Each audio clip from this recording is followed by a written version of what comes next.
Good morning. Welcome everyone to another Revenue Growth Agency webinar. We'll do really quick introductions and then we have an awful lot to get through, so we'll try and get started as quickly as we can. For those of you who haven't been to one of our webinars before, my name is Danielle, I'm the Agency Marketing Manager here, and I'm joined today by Andy, who is our Director, and he's going to be going through the majority of the webinar information today. Just quickly, some housekeeping. As I mentioned, we've got a lot to get through in 30 minutes. The reason that we keep them to 30 minutes is so we know how precious all of your time is. So try not to stretch them out any further than that. But because of that, we're pretty sure we're not going to have time for questions today.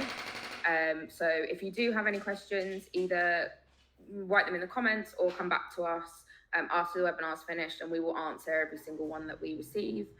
And stick around to the end. We have, I don't really want to call it a giveaway, but I guess that's kind of what it is.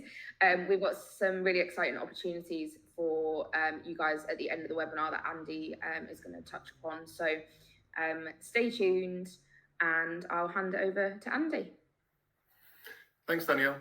So today we're talking about storytelling and how we connect that to acquiring new customers.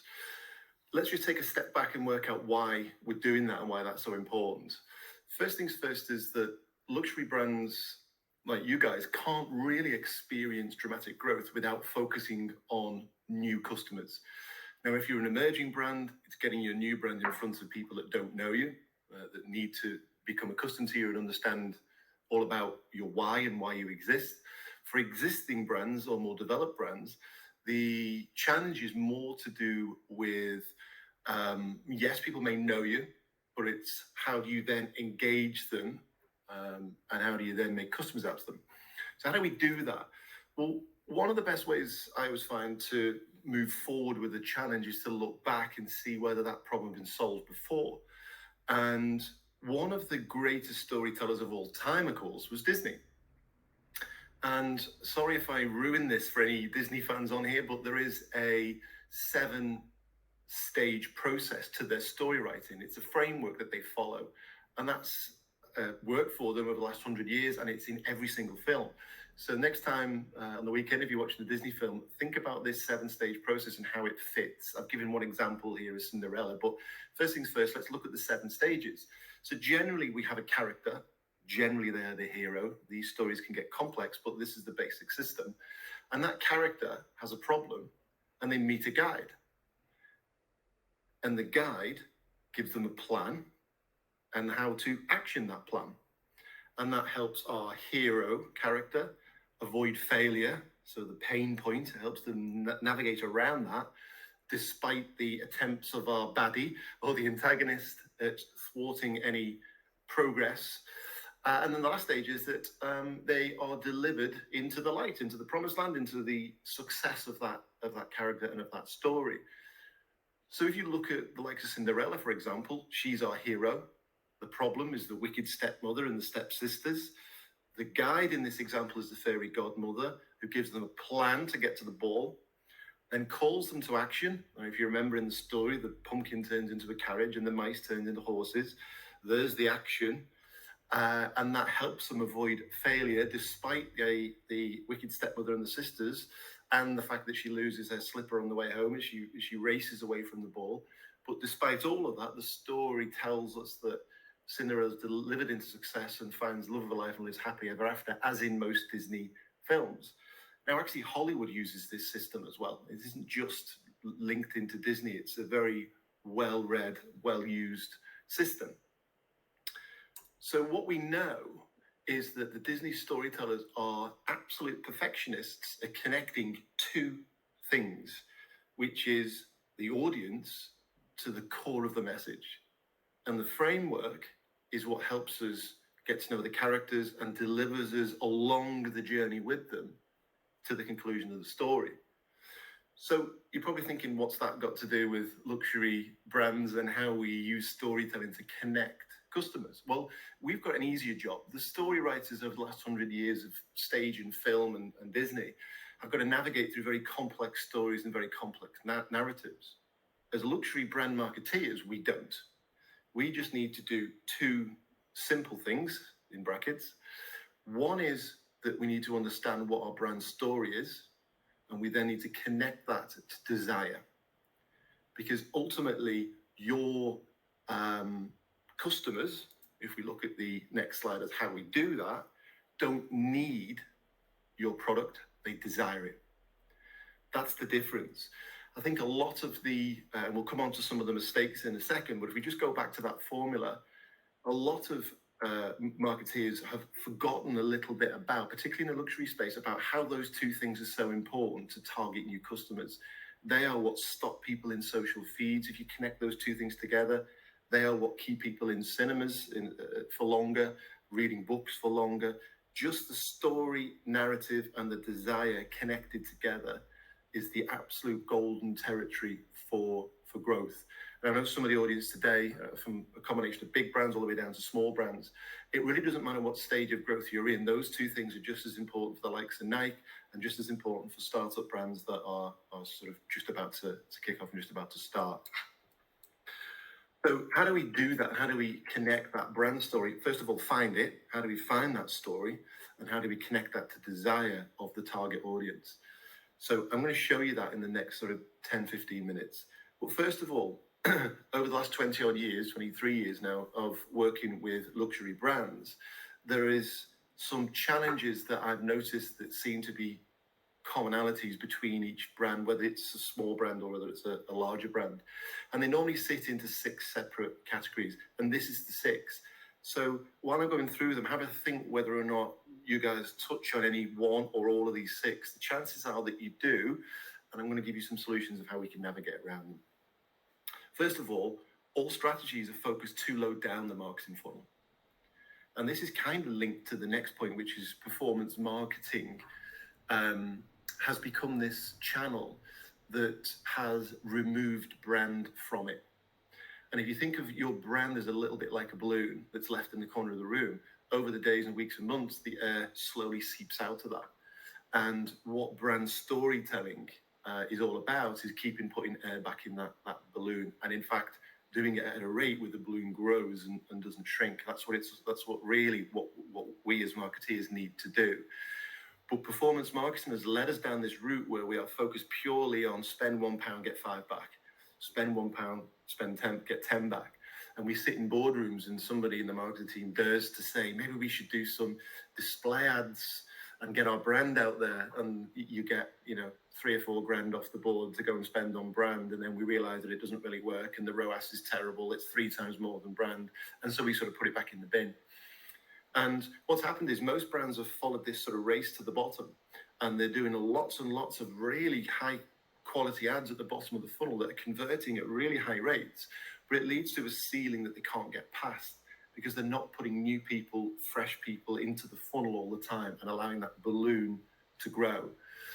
And what it's doing is it's giving luxury brands particularly a really good opportunity, because nobody really is grabbing the middle and upper funnel elements at all. So it's an empty space to a certain degree.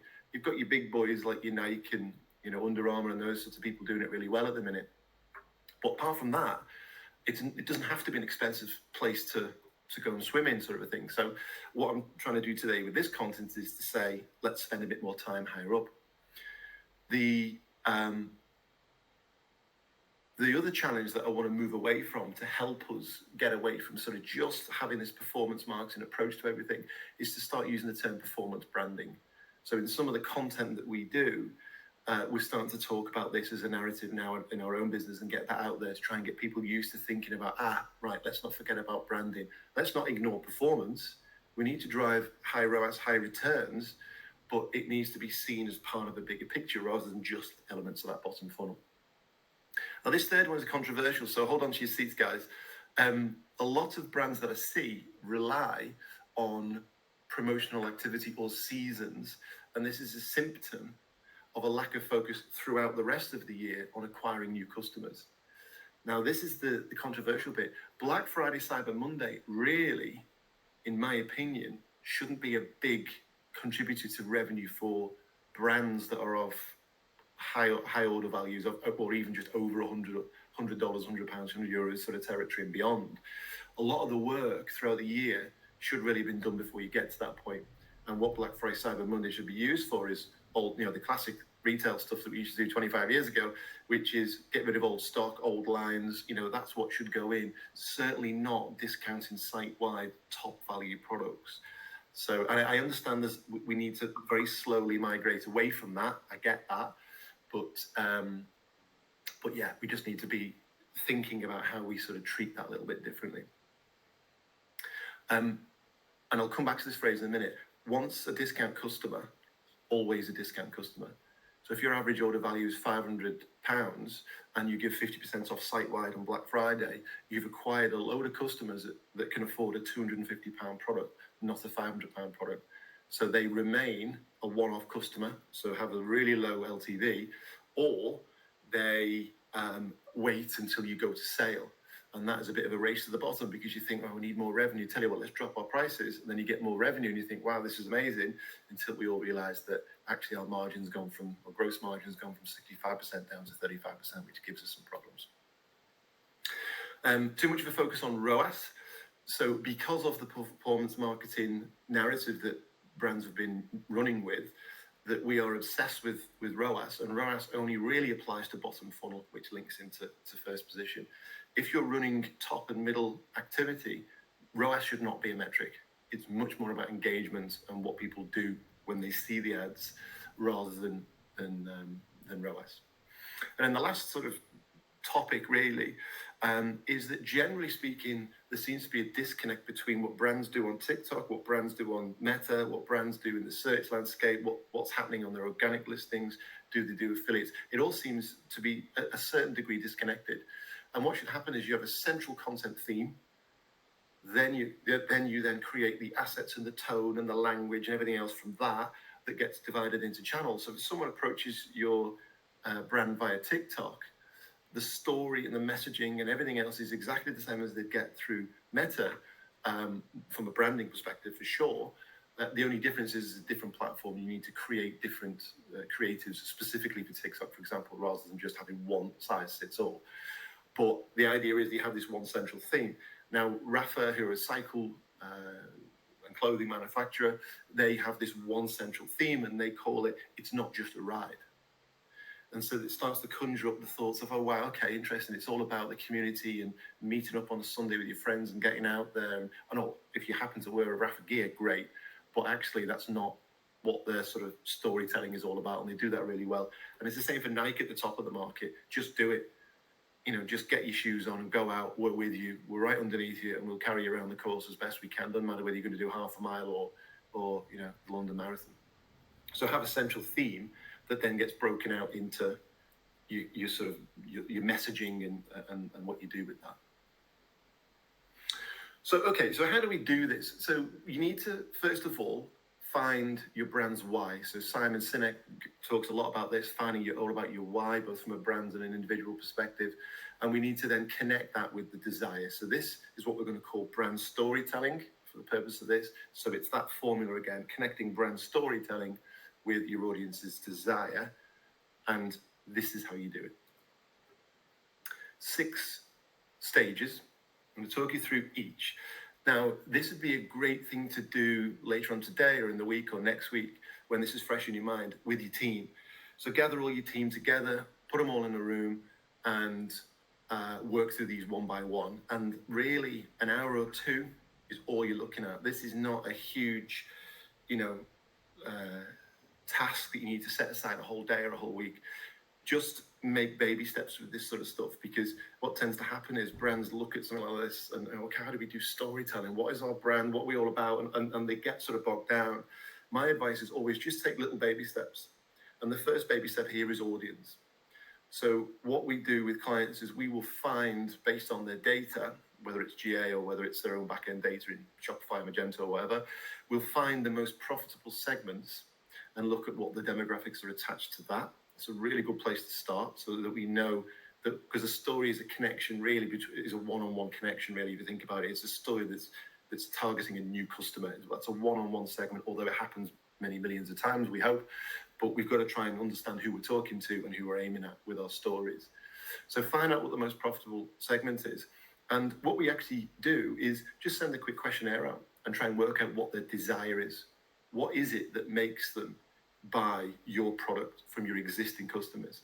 Because if they're the most profitable part of people and you know their desire, the chances are that there's lots more people that have got absolutely no idea you exist or didn't know anything about you, that would be valuable to target as part of an audience expansion. Second one is why your brand exists. And go to the values, ask the CEO, ask the founders, what is it you stand for? What's the place in the world that you sit? And really, as marketing teams, if anybody in the business walks up to us and says, what's the target audience and why does your brand exist? You should know that off by heart. If not, that's not an issue. Just sit down, spend half an hour working that out, because I think sometimes brands can get quite confused with what are we to the world and how does that fit and all the rest of it. Just pick one strand. So pick one audience, pick one value that you stand for. And then the third thing is then create a narrative around that using point number 2, which is why you exist as a brand, and match that to your audience's desire. You've got it. Okay, nice and simple. Just what do you exist for? Find something that's unique, ideally, and then find those audiences that will find that of interest and because they already are, and we know what the desire is because we've asked them. Once we've got the narrative, which is our sort of rough written down storyboard, which again, use Miro, use a piece of paper, use a flip chart, use post-it notes, whatever you need to do. Once you've got that general narrative, this is the key thing. This is the secret sauce, if you like. You've got to use some form of emotion, and it doesn't have to be laugh my head off or cry my eyes out. There are 27 to choose from. Please feel free to choose whatever you wish. It sounds like we're quite simple beings with just 27 emotions. I'm sure there's variations of them, but there are 27 sort of hard emotions, as it were. And pick on some of those and use them to entertain. It's a great way to engage, but most interestingly, what we're looking at here is these are cold people. So these are people that either don't know us because we're a newish brand, or know us but have never engaged with us, and they almost don't care. I know Reebok's there, but I don't care. I know Montaigne's there, but I don't care. So we've got to try and, doesn't matter which spectrum we're approaching at, we've got to try and fix that. And by disrupting them is the only way that we can do that. Bear in mind, these people are scrolling through TikTok, they're scrolling through socials, they might see a PR release, they might get an email. We've got to disrupt them from the 20,000 odd marketing messages that these people are getting each day, as we all get. So we've got to get cut through. One way to do that is using one of the 27 emotions, entertain them, engage them, disrupt them. Sometimes just having a point of view is enough to disrupt.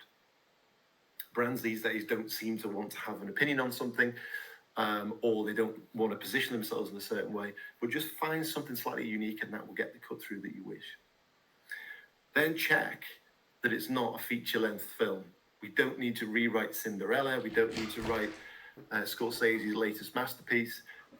We just need to get something around 20 seconds or less, or some selection of images, and you will most likely already have these assets. I'm going to give you 2 examples of existing clients of ours that we've used purely existing assets with a little bit of clever editing. That's all. So no big shoots with cameras and actors and all this sort of stuff. That's great if you've got the time and the budget to do that. But I'd suggest you just, again, taking baby steps, just use some of the content that you've already got, some of the B-roll maybe on the videos, some of the still images that match the narrative that you've just created, that will then connect and disrupt the audience that we want to grow in front of.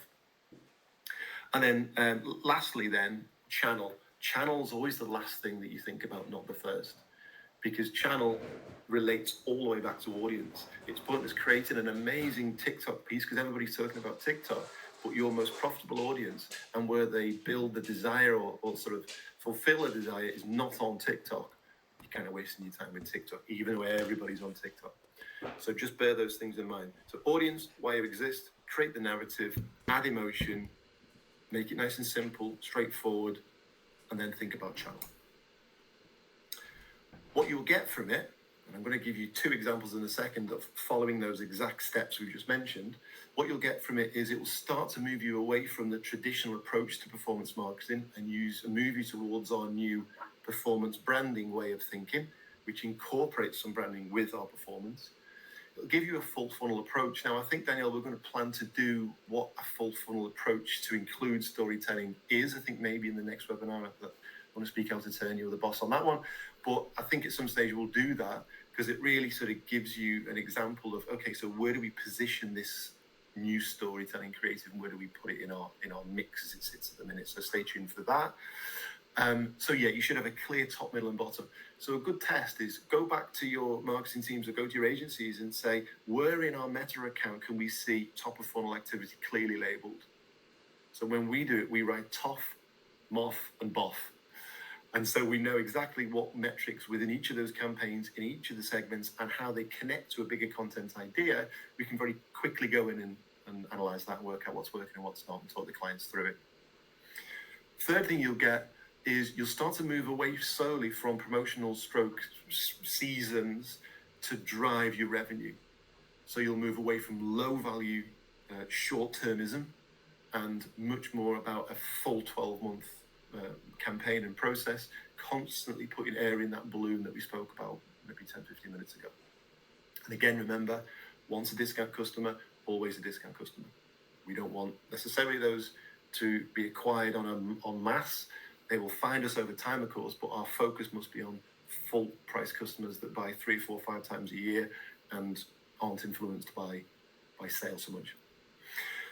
Third thing you'll get is you'll avoid the pain of having, and this is really important, of having your only lever as a marketeer and as a business, price. And this is the steady race to the bottom that I mentioned. You only have to look at Chanel and how they control price over the years and just purely play on brand and play on this storytelling. And there's loads of examples around like that. If you have a big play in sales periods, you're acquiring customers that will degrade much quicker. And the only lever you've got is this price. So they gave 10% last year. What are we going to get this year? Surely it's 15%. So let's make sure we're moving away from having that as our only lever and give ourselves a stable base of 3, 4, 5 levers to play with. Central binding content theme, we've discussed that. You'll have one of these and that will work across all channels and make it a much more holistic process. You may already have that, and that's great. And then a more holistic view to measuring things. So when we do the webinar on the full funnel approach and how to include storytelling into your funnel, your strategy essentially, we'll show you what we measure at the top and the middle and the bottom and give you a live example from one of our clients as to how that's working overall. But yeah, there's sort of 6 things that you should get from it. Okay, we're doing okay. We've got about 7 minutes, haven't we, Danielle? Something like that. I think we're just probably about on time. So the next few slides are some examples. So that's the theory. We've talked you through that 6-stage process. So let's go and look at an existing example of this where we've answered those questions in a brainstorm and delivered the creative. And I'll show you 2 examples. So the first one is Perfect Moment. Audience 35 to 45 females, city-based, UK, France, Germany, Switzerland, US, and Canada, high net worth. We found out that the desire of this audience is that they want to be seen, to be different, and to be noticed. That's the overarching thing. And as a brand, how they exist is this unique space between high-end fashion. One of the ski suits is sort of nearly £1,000, $1,000, €1,000 territory, and functional. So it's high-end fashion, looks really different. You know when you see a Perfect Moment item on the slopes, but it is highly functional, highly technical. It works really well. So it's the blend of those 2 things. And the narrative that we created from that was Perfect Moment icons. That's what they run with as it stands at the moment. The emotion that we sprinkled, one of our 27, was adoration. Because what we realized this audience likes is when they see something, they sort of want to follow it. And this is the definition. So respect, reverence, strong admiration, love in a certain person, place, or thing. So that they love how these things make them feel. So they adore the product because of that. And that links them with the desire. So that's our narrative based on who we are, who we stand as a brand, who they stand as a brand, and we know what the desire is. So when we come to then make sure that it's not a feature-length film and how we put the narrative together, it is very easy to work out.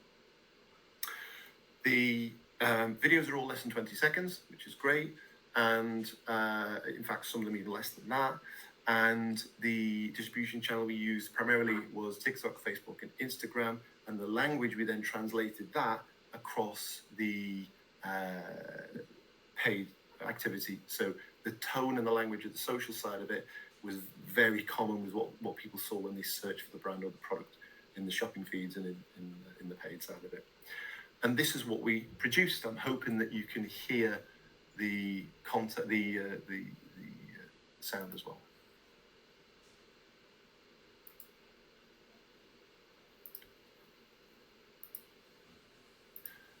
For some reason.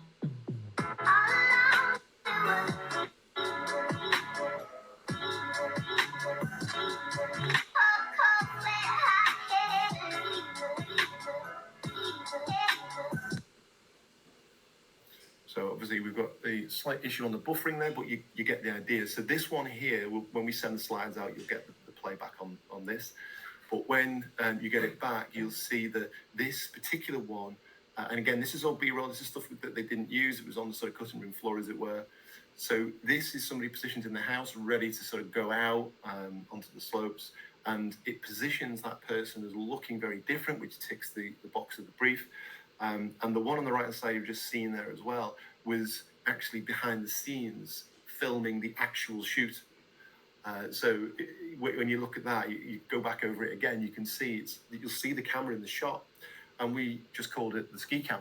So it's almost like the cams that you get on top of buildings watching people walk past.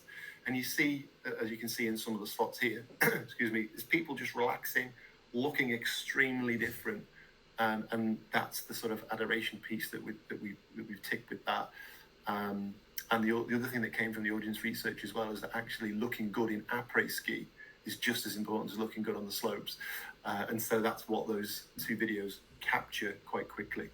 And then we can use those as the main bed. We can chop them up for TikTok. We chop them up for Meta. We change some of the phrasing depending on what we can fit into the ads across multiple channels. But ultimately, this was then geared at purely focusing on upper funnel, just awareness. Get in front of our target audience that doesn't know Perfect Moment yet. Show them something like this, and this will stop them in their feed and disrupt. The next example is ancient Greek sandals. So again, going through the same list. So audience in this case is 25 to 55 females, slightly wider, but again, city-based across some of the territories that we looked at there. The difference here is some are high net worth, but many are luxury treat purchases, and that's attached to an occasion. So going on holiday, birthday, that sort of thing. The desire is that they are fashion-led, they're influenced heavily by original quality, sustainable products, and a history that's attached with that. That's what came through from some of the research that we've done.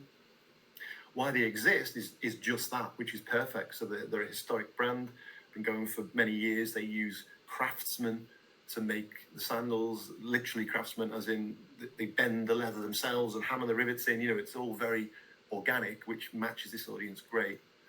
The narrative we ran with was exactly what that was, handmade by highly skilled craftsmen using traditional centuries-old techniques. So a lot of the positioning was all about that. The emotion for these guys was nostalgia that we chose. But you've got to be really careful with nostalgia, because nostalgia can be both positive and negative. Remember the pool incident last year when I fell over in Greece. You know, something like this is not, you need to be a bit careful with that. But the idea that we wanted to run with and the narrative that we ran with is to transport this audience away from the sort of dark desks in the winter months in central London or central Paris and transport them back using nostalgia into where they were in the summer or where they're going next summer, and create this light from some of the content. And this is what we came up with. Again, this is purely just content that the photographers have already shot. This is not shot specifically. And you'll see we've just connected a sequence of videos together to make an example here of a 60-second video. So I mentioned before 20 seconds, but I'll play you a little bit of this and I'll show you the one that we cut down to 7 seconds. So it makes quite a big difference. So make a big 60-second piece. You might be able to use that. We've used that actually a little bit to some quite good success, but then you can chop it down to individual sections. So I'll just play this one.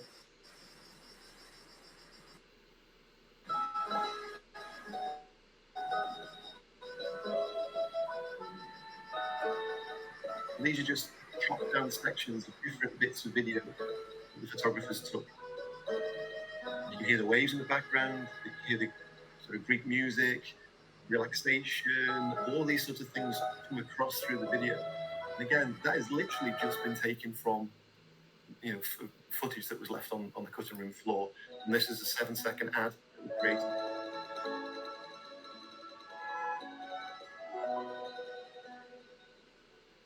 Doesn't mention sandals, doesn't mention buy one, get one free, doesn't mention 20% discount for Black Friday. Subtle branding at the end ticks all of those boxes that we've just discussed. Hopefully that's been useful. So now you've got a few things, a rationale as to why focus more on storytelling and brand storytelling and performance branding. Hopefully some new ways of thinking there. There's a framework, the 6 steps to get you started. I do urge you to have an internal chat, get around the table. I think Danielle's going to talk through an offer that we're happy to run with for the attendees of this webinar. This has been really popular. I think there's about 60 odd people in here. So it's been really popular to talk about. So it's obviously struck a bit of a chord. You've also got some examples of what it can look like. Again, it doesn't need to be a Disney film. We don't need to recreate Cinderella 2 or anything else. It's just something quite simple, can make quite a big impact. And when we say storytelling, really, we've got to connect the brand's values to the audience's desires. That's the formula that we need to get towards, not the full 7-stage framework. That just really has led us as a business into thinking, hang on a minute, what is the way that we can do that? And then we worked ourselves back from that into this system that I've just talked you through today. But just remember that if you remove desire from a luxury brand, the only lever that you've got is price. I'll hand you back over to Danielle. Hope you found that useful. Thanks, Andy. We're slightly over time, so I'm going to try and wrap it up real quick. Thank you, everyone, for sticking around. Hopefully you found that really, really useful. Andy mentioned a bit of an offer, so I'm just going to run through that. We are offering for 3 brands to go through that 6-stage plan with you. So that includes the audience, the why your brand exists, here we go, creating the narrative, figuring out what emotion you have, helping you with kind of how you go about creating assets, and then working out which channels they're going to work best from. So this slide here, we would be more than happy for 3 brands, the first 3 that get in touch with us after this webinar, to sit down and do this with you free of charge. So hopefully that can be helpful for some of you who may have, found that you were missing quite a lot of these storytelling points from your own marketing strategy, or you find that you are just running those bottom of funnel ads and you don't really know where to start.